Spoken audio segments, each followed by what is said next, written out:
Good morning, Watertown Mayor High School band students. This is Mr. Green here. I just want to take a few minutes to talk about today's assignments for Thursday, April 2nd.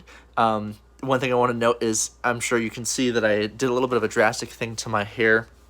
I pulled a complete Britney Spears 2007 and I figured in this time where we're not going to be together for a while, I was just like, I'm just going to shave it all off and so I don't have to worry about it and I can not spend time in the morning dealing with my hair and stuff like that. I especially don't have to worry about, taking time to get ready in the morning since I don't have to go anywhere. So,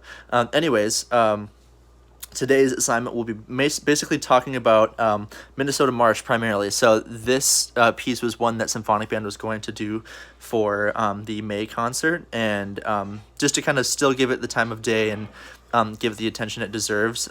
Today's assignments center around that, and I have my U of M 125th anniversary band t-shirt on with a big Minnesota on it and spirit. So talking about the assignments that are posted on Schoology, the first thing is that we have a full score PDF of Minnesota March, and then which is a scan of that, and then after that there's the March form PDF. This is from, I think, Tuesday, when I had that document that breaks down everything related to each strain of a march, like the first strain being light in character and usually 16 to 36 or 32 bars. So it's all of that there. So I would review that just to help you out with the Google form that comes later.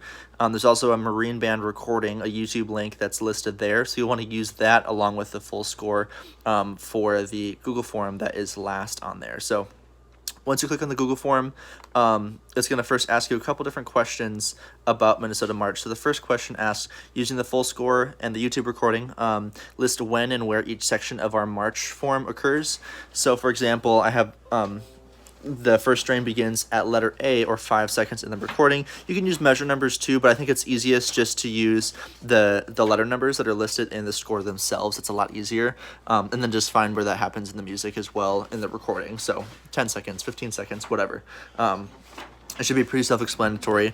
And then after that, the second one is, given what we know about traditional march form, in what ways does this piece fit the mold? So an example of this is the trio section features a key change or something like that. And then list the features of this piece that do not fit the traditional march form. This one's going to be a harder question.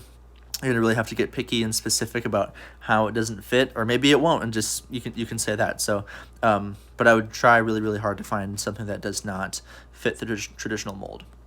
And then also the next question after that is, what are ways in which Susan makes this piece of music musically interesting and fun to listen to? Because marches are so strict in form, you would think there's not a lot of ways to make them interesting. And I thought that too. I mentioned before we left for our for winter, or not winter break, spring break. I mentioned in symphonic band class that I went to this on March 1st of this year. I went to a concert that was all marches completely, and I thought I was going to be bored out of my mind, but I was not. There were a lot of different types of marches, and there's a lot of different things that composers do with instrumentation and other musical elements to make things interesting, and I think Sousa does a really good job of that. And so I'm not necessarily not a fan of any of his music. I think they're all very, very good pieces. So I want you just to list some things that you find in the full score that are examples of making it musically interesting. And I have the example of the fourth measure of F. There's a sforzando or a forza after a crescendo that creates kind of an arrival point or a big moment in the music. And then the last one, this is just optional. Post your favorite music-related meme. School appropriate, though, to make me laugh. So, and then Skitty's making a little cameo appearance in in this video. But anyways, if you have any questions, feel free just to shoot me a message on Schoology or an email, and I'll get back to you as soon as I can. All right, everybody, have fun.